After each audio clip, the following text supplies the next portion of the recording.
Hello and welcome to Game Develop Repeat. I'm your host, Chris, and today I'd like to have a conversation with you about how games help us grow. And I don't just mean that in terms of games like Dark Souls, where somebody gets better and better and better at fighting against impossible odds and learning that grit and resilience. I don't just mean in terms of a game like DDR, where somebody develops some physical skill, not dancing. You don't learn to dance by playing DDR. Let's get that out of the way. But develops a bit of like cardiovascular endurance by playing DDR and loses a bit of weight and then goes, hey, I hit a goal that I really was focused on. We're not just talking about that. We're talking about the emotional experiences you have through gaming. I want to talk about the ways that gaming can make you a better person, can help you relate to others, can help you collaborate with others, can help you compete with others in a healthy manner. Because I think sometimes we have these intense negative stereotypes around gaming. Gaming has grown to a point now where I don't think it's got the stigma that it's always had kind of when I was growing up. And even when I was growing up, it was starting to lose the stigma. But gaming, you look at it, and the old stereotype is like, here's this guy who's playing games for 12, 16, 18 hours a day, sleeping the bare minimum, going back and playing more games, and only doing that and like not connecting with other people and saying inappropriate things on Xbox Live. And like we've got that old stereotype of gaming. I want to look at the flip side of that. I want to look at the positive things that are coming out of this. And I want to talk about all the beautiful ways they can help us and the ways that games can give you space. Now, I will point out, since we're bordering on touching on some mental health stuff in this episode, I'm going to just point out what my background is. I have a little bit of background in music education. I've been playing games since I was like 5 years old. It's been like 27 years of gaming. It's a little crazy. That's it. This is all an anecdotal episode from a guy who thinks about this stuff a lot. There's not any kind of professional expertise going on here. I have a tiny bit of knowledge in terms of education. We can pull from that a little bit, but that's about it. So now you know where I'm coming from. Let's get into this.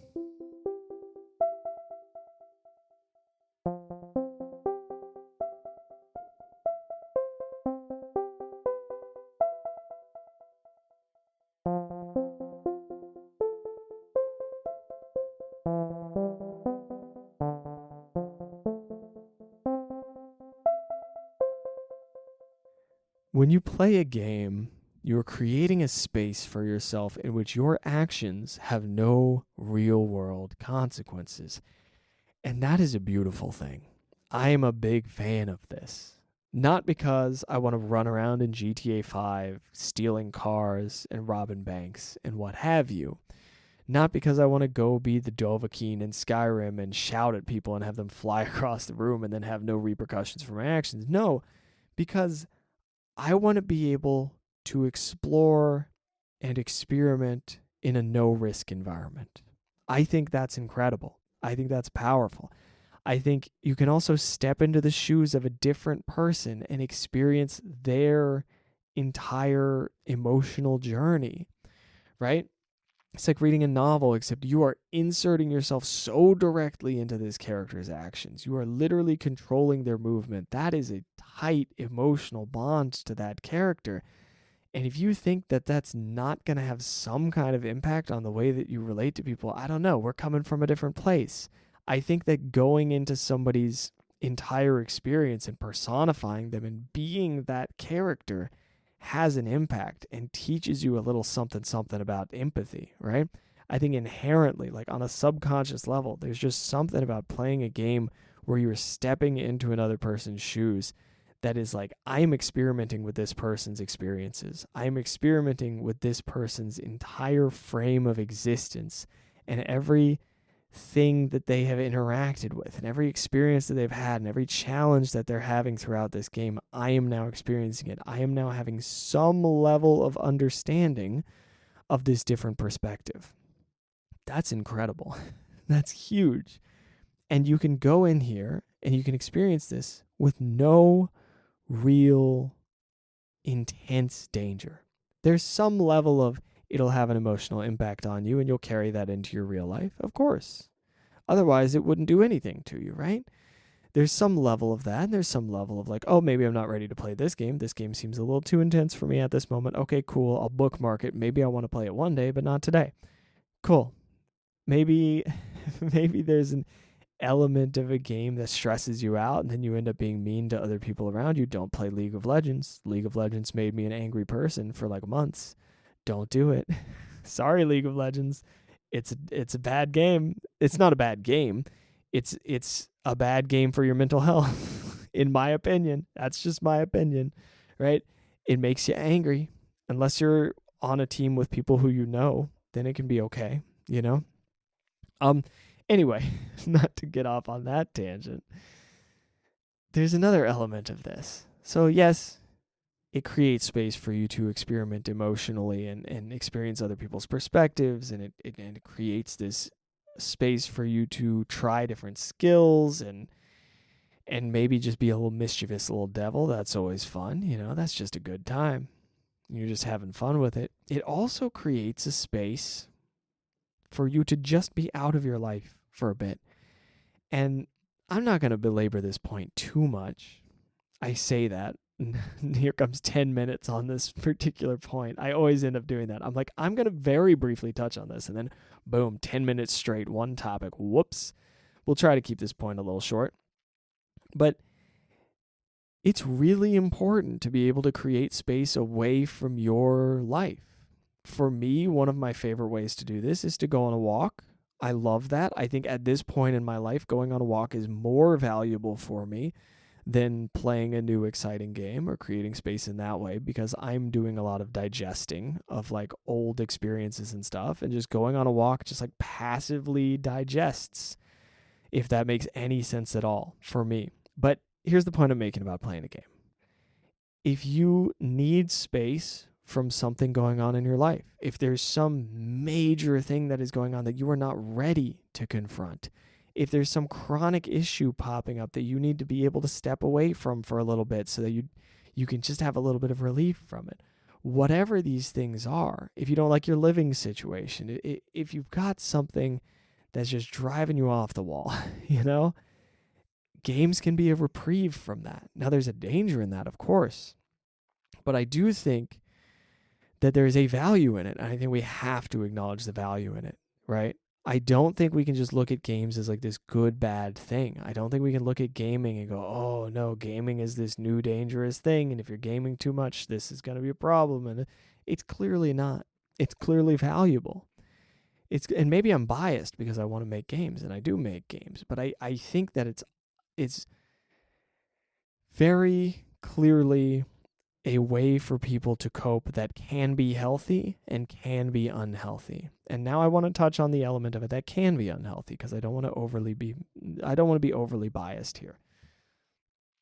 It is a fact that people can get so into this feeling of there are no repercussions in the game. There's no danger here. And it's so shiny, and there's so much like cool stuff going on, and I'm getting congratulated for all my achievement constantly, and it's challenging and tells me exactly what to do next, and it's hype, and I love this, right? You can get so deep into that you just play games because you're like, well, there's no repercussions here. It's fine. There's no repercussions. It's fine. I can just keep playing. I can just keep playing. I can just keep playing.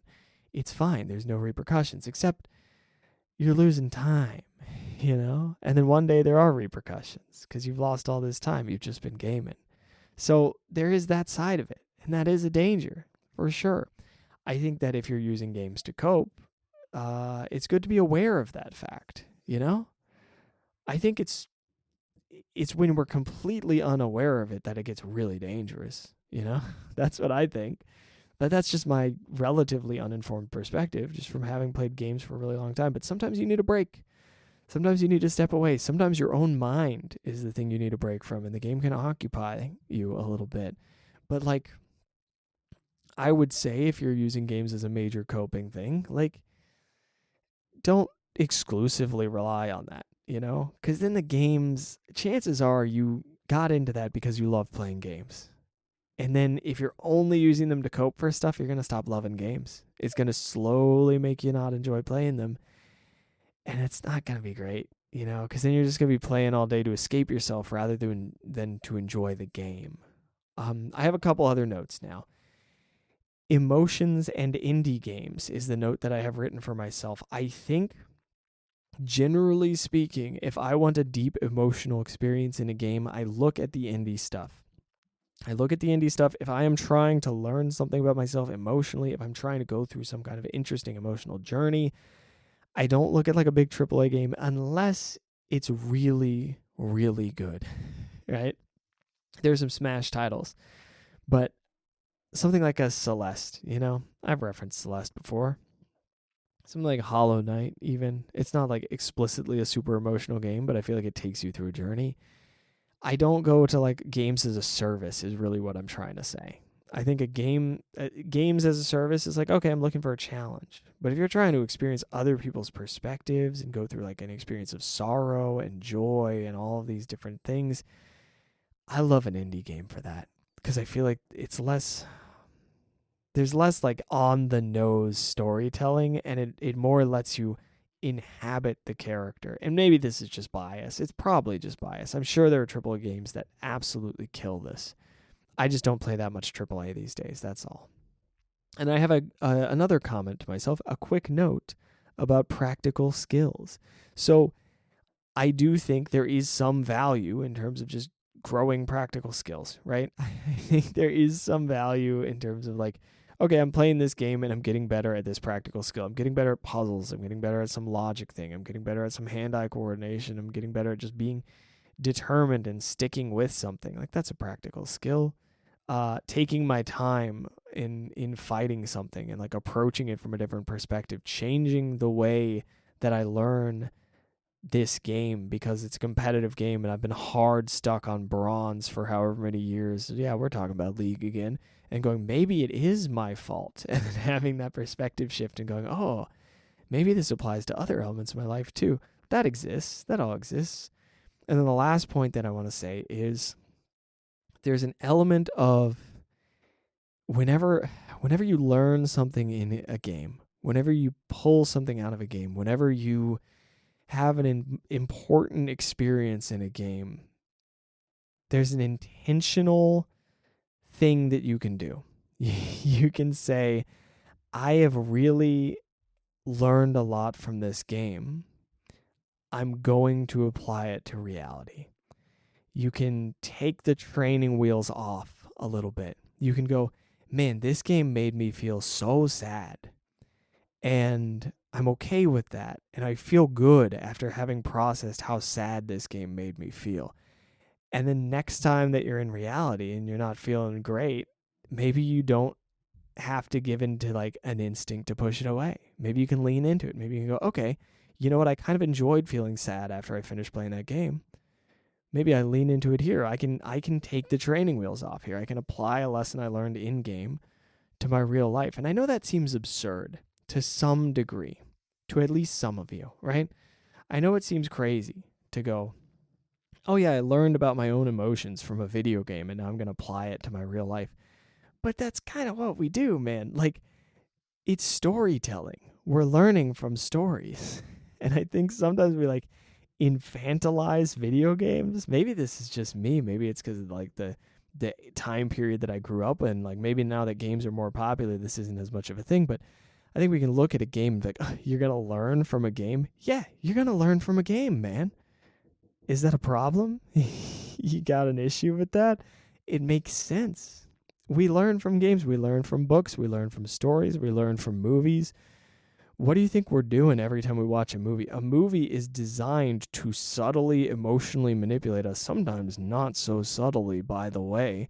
Like everything that they're doing with the soundtrack, the visuals, the dialogue, the action, every single thing that they're doing is an attempt to emotionally manipulate us, to bring us to some emotional state, and then we have to digest those emotions. You really think you're not learning something from that? We're learning something every time that we experience media. And I'm not saying, let me be very clear about this, I am in no way leaning into the thing that people do where they're like, games are causing kids to be bad because they played Grand Theft Auto and now this happened. That is not what this is. I do not agree with that. I think that the way that every piece of media impacts every individual is completely different. I don't think we can look across the board and say this piece of media causes this behavior. I think that's nuts. I think that's insane. I think that's an oversimplification to the highest degree. And unless it is very strongly supported by scientific evidence, I'm not going to get behind it, right? I do think that there's an impact that every piece of media that you consume has on you. And it is your specific impact. It is your specific interaction with that piece of media. And I think it's really cool to pay attention to it and genuinely acknowledge the impact that it can have on you and go, yeah, no, that's legit. It did that. And now I've thought about it and it's changed me. Game of Thrones changed me as a person. There was a moment when I was watching Game of Thrones, and I am going to throw a spoiler at you. No, I'll do this without a spoiler. I can do this without a spoiler. There was a character death in Game of Thrones, and I did not like this particular character.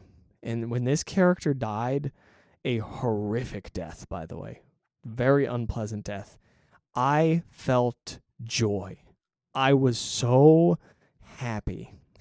I was like, oh my God, so deserved. So glad that they really lingered on that. And then I went, oh, that's scary. I don't like how I reacted to that.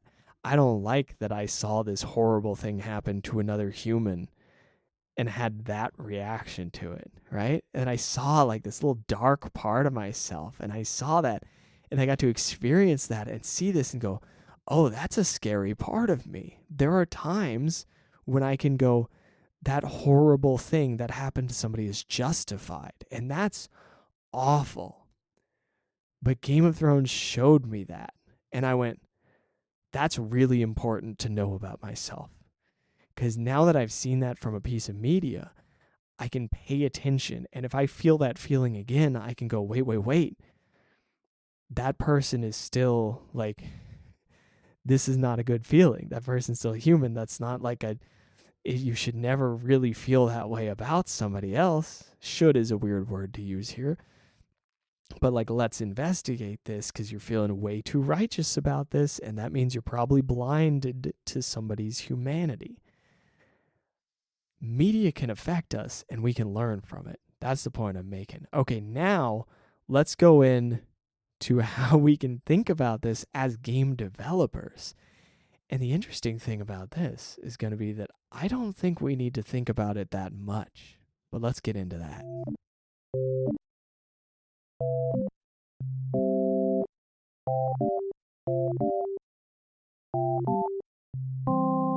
I think that it would be easy to hear this episode and slip into this mindset. The mindset of, oh, well, if games are so powerful, if games are so useful, if games can have such a positive impact on people's lives, then we should make games that are intentionally teaching people lessons. We should make games that are intentionally helping people and going, oh, here's how you connect with this thing, and here's how you think about this thing and the other.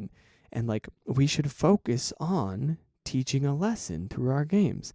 And to that, I would say, no, no, that's not what I'm advocating for at all. I'm merely pointing out an aspect, a side effect of playing games. It's something that excites me. It's something that I'm very enthusiastic about. But oddly enough, I think that it is not something that should be targeted, right? You can make a ton of money making a game. I don't think that's something that should be targeted. You know? In the same way, you can have a huge impact on people's lives by making a game, by communicating this thing. You can help people. I don't think that that's something that should be targeted. But it's something you can be aware of. I think that, and this is my own philosophy, right? Everybody's going to have their own design philosophy. This is where mine's at currently. It may change in the future. Fair warning, we all change. But my thought process here is, if I create something that is a genuine expression of something that I am experiencing or have experienced or gone through or whatever, or even just something I'm deeply curious about, passionate about, excited about, or a fictional world that I think is interesting, or just some idea that has me freaking hyped, you know? if I go in on that and I make it the best I can and I communicate these ideas as clearly as I can and I make it in a way where I think other people are going to be excited to explore it and connect with it because it's just freaking cool, and I just want to show it to people, and I just want them to see this part of me that's so hard to express in words or in day-to-day life or in actions. And it's just like, here's this thing, guys. Here's this cool thing that's been inside of me that I've been trying to communicate. And here, look, I've made it. And now I can show it to you. So, like, check this out. It took forever. It took so much work. Look, check it out. See how you feel about it. And then maybe somebody connects with that. Maybe somebody sees this thing and they don't even see you, right? They see this work of art and they go, oh, I connect with this element of this. Like maybe you put a little bit of sadness into your game, right? Maybe there's something in it where you're like, oh, this was a hard thing. Maybe I can have my character go through this thing. Or maybe it's not even that conscious. You just go, you know what? This character is going to be a little bit depressed. Because why not? I want to make the character a little sad. That's a classic indie thing to do, isn't it? And then somebody who plays the game really connects with that aspect of the character or connects with their like emotional journey or whatever. And you're like, oh, that was a minor aspect of the game for me, but that had a huge impact on this person. There's so many exciting freaking things that can happen if you just put it out there in an authentic way and try to just communicate a thing and go, hey, I'm really hyped about this. Let's make it, right? I'm really excited about these ideas. Let's go. That's my theory. Versus, hey, we really need to teach people the value of blank and then make a game around that. I'm sure there's a place for that, but that doesn't excite me as much. That's not like, I feel like that's like campfire, youth group leader kind of thing, right? Like camp counselor, I should say, kind of thing where it's like, okay, and now we're going to talk about this, and here's the moral of the story, and why is that important, Johnny? I can't stand that. That doesn't work for me. That's not exciting for me. That's not art for me. That's not something I'm hyped on. Now, here's an interesting pivot. People might hear that, and they might go, right, man, I'm so tired of these preachy games. I'm so tired of games that are telling me that I should live this way, or that I should be kind to these people, or that I should do this. I just want to play games like this, right? Somebody's going to hear this and they're going to go, hey, yeah, right? Like, oh my God, I can't believe that they're forcing this idea down my throat. Well, hold on, though. They might not be preaching, right? Maybe it's coming across as preachy, but here's the other angle on this. That might just be something that a game developer is authentically wanting to communicate. And it may be some huge part of their life that they went through. And it's hard for you to connect with that because it's so different from your experiences. And you're so used to hearing something that you end up perceiving as preachy, right? Like, just because it comes off as preachy doesn't mean that somebody's falling into this trap that I'm describing. I don't really think that people tend to do this. It's just, I want to warn about it because I'm talking about games helping us grow. And the last thing I want is for people to walk away from this episode and go, yeah, I'm going to make games that help people, because I think that's misleading. I don't think we want to make games that help people. I think we want to make games that are authentic expressions of something we're excited about, because that helps people. Connecting with people helps them. Going out there, talking with people, interacting with people, shaking hands, kissing babies' foreheads, right? The presidential crap. Just this thing where you connect with other people through authentically expressing yourself by creating something really interesting. That's how we do it. That's what we're doing, isn't it? Aren't we just like trying to express some part of ourselves that's difficult to express and hoping that other people see it or connect with it on some level? Why would we sacrifice that interesting, complicated, multicolored, messed up, just like sometimes hideous, sometimes fascinating thing of like a chunk of you that you're trying to show to people? Why would we sacrifice that journey and that insane, difficult process for the sake of teaching a moral that's cut and dry? It ain't cut and dry anyway, man. You can tell I'm recording this late at night, can't you? It's not cut and dry anyway, right? It's not. Life ain't cut and dry. So what are we going to do? We're just going to be somewhat open. We're going to communicate about things that we like. And that doesn't mean your game has to be this freaking emotional arc. It doesn't have to be an allegory for depression. You don't have to spread your like deepest secrets and your anxieties and all this stuff. Maybe you're just freaking really excited about frogs and you want to make a cute frog game. Go for it.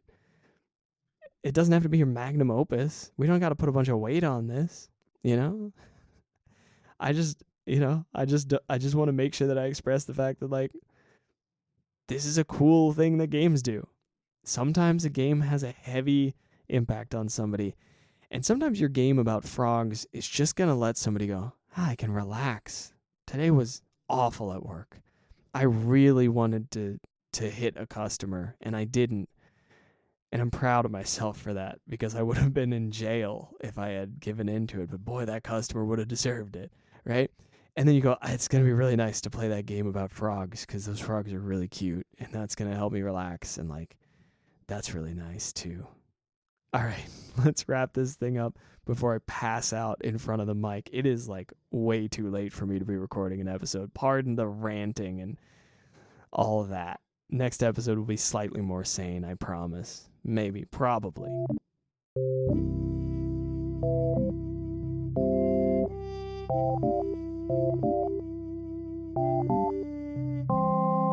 I've only got one question for today, and that question is, how do games help you? For me, right now, I would say they're a way to connect with people.